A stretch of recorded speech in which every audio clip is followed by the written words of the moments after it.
Buenos días, ¿cómo están? Bienvenidos a Punto Semántico, el día de hoy, martes 11 de abril. Y hoy nos despertamos con una noticia un poquito triste, igual tal vez no muchos la conocerán, pero es importante saber que existen activistas en el mundo. Y fallece la activista checa por los derechos humanos Dana Nevkova. Bueno, ya tenía 89 años de edad y asistí a la presentación de su libro en Praga de la República Checa el 6 de diciembre de 2021. Fue cuando tomaron esta fotografía, fue la última vez que la vieron tal cual y pues fue destacada por ser disidente y activista checa por los derechos humanos en la era comunista y nació el 14 de enero de 1934. Nevkova fue una de las primeras firmantes de la Carta 77. La Carta 77 fue un manifiesto por los derechos humanos inspirado por Václav Havel, disidente y más adelante presidente, y Nevkova fue una de las voceras de la Carta. El documento fue una de las escasas expresiones de resistencia al régimen comunista intransigente que tomó el poder después de la invasión soviética de Checoslovaquia en 1968. Bueno, para aquellos que piensan que en el 68 solo hubo un acontecimiento importante en México, hubieron diversos acontecimientos en 1968 que culminan en resistencia en muchas partes del mundo. Y en el caso de Nepkova, pues fue resistirse al comunismo. Igual algunos estarán a favor o en contra, pero se le llama o cataloga activista desde la perspectiva obviamente del capital, el capitalismo, pero bueno, es importante también entender estas partes de la historia. Dejo por acá las 10 personas más ricas de la historia, según expansion.com, y tiene su sección fuera de serie. Y bueno, nos dice que Mansa Musa, estando en 1280 a 1337, Mensa Musa fue el 10º emperador del Imperio de Malí y ha sido el hombre más rico de la humanidad. Porque según Rudolf Ware, profesor asociado de la historia de la Universidad de Michigan, hay imágenes que lo muestran sostenido un cetro de oro, sentado también sobre un trono de oro, con una taza de oro y una corona de oro en la cabeza. Esperemos que no se lo hayan imaginado y que lo hayan puesto nada más así. Pero se podría considerar, según estas pinturas, el hombre más rico del mundo por tener todo ese oro. Y el punto sería, pues, encontrarlos, ¿no?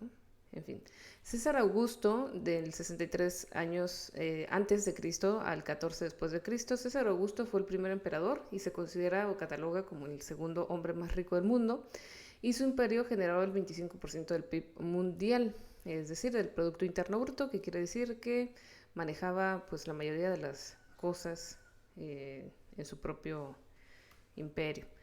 Bueno, y luego está Shenzong, de 1048 a 1085. Shenzong fue el sexto emperador de la dinastía China Song, una de las más ricas de la historia, y si se dan cuenta, son las que aparecen comúnmente en las películas y son las que Hollywood nos ha enseñado como las más eh, prominentes o con más cosas alrededor de todos los imperios y peleando por joyas y cosas por el estilo.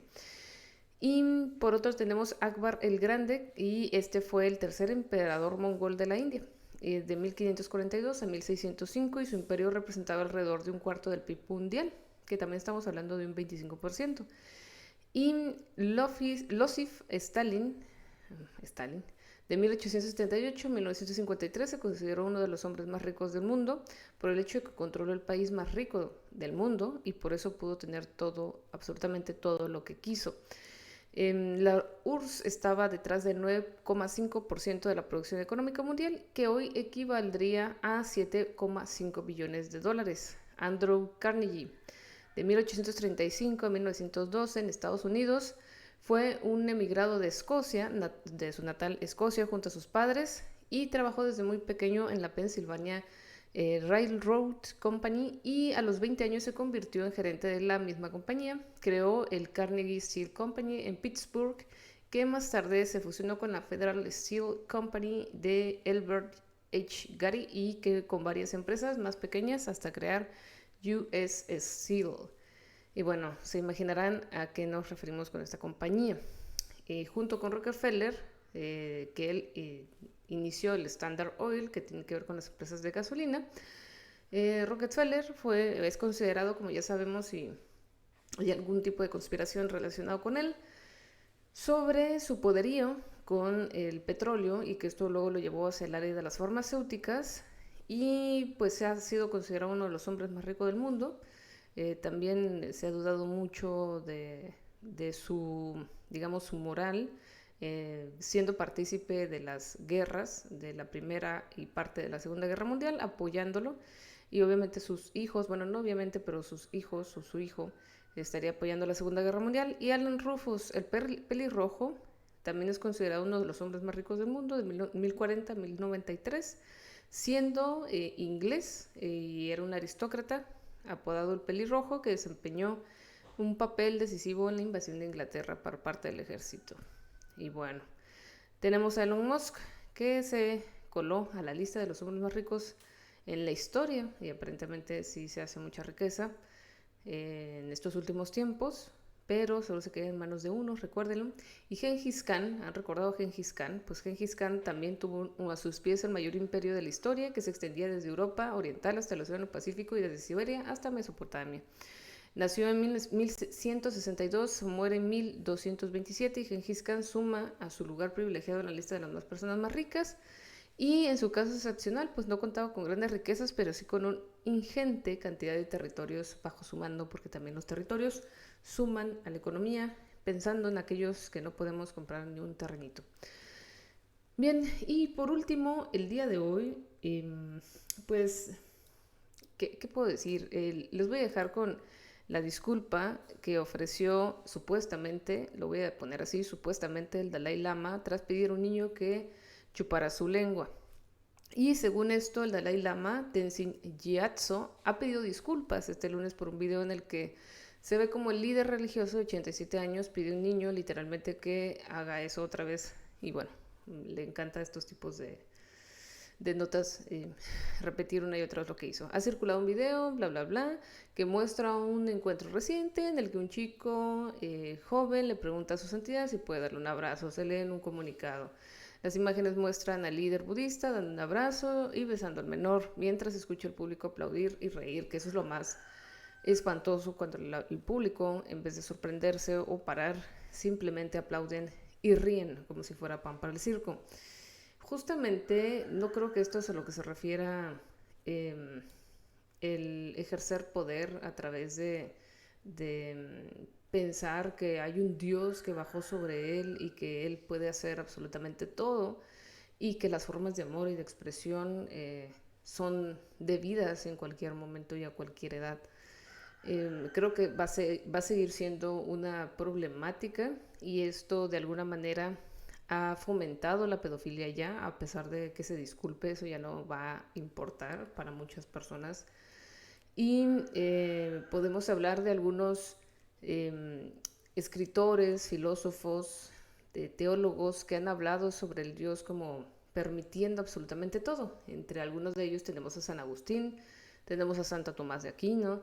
Baruch Spinoza hablaba de Dios como una sustancia única e infinita que no está sujeta a ninguna restricción. Friedrich Nietzsche hablaba en su obra Así habló Zaratustra, de un Dios como un ser que ha muerto y que el hombre debe superarlo para alcanzar su verdadero potencial. Pero dentro de alcanzar su verdadero potencial, vemos que el hombre de alguna manera se pone en el mismo estadio, en el mismo estado de pensamiento sobre el Dios y lo que puede alcanzar como hombre, ¿no? Y Immanuel Kant también en su obra de Crítica de la razón pura habla del Dios como un concepto que está más allá de la experiencia humana y precisamente todos estos mencionan de alguna manera como alguien, como un Dios que no tiene restricciones. Y eso hace que el ser humano piense que él mismo no tiene restricciones porque está hecho a su imagen y semejanza en muchas de las culturas y así lo hablan, así lo dicen. Entonces lo pueden justificar de miles de maneras porque ellos en su locura sobre ser partícipes de promulgar una religión, una estabilidad social, pues hay mucho que se justifica como la famosa frase del fin justifica los medios, ¿no?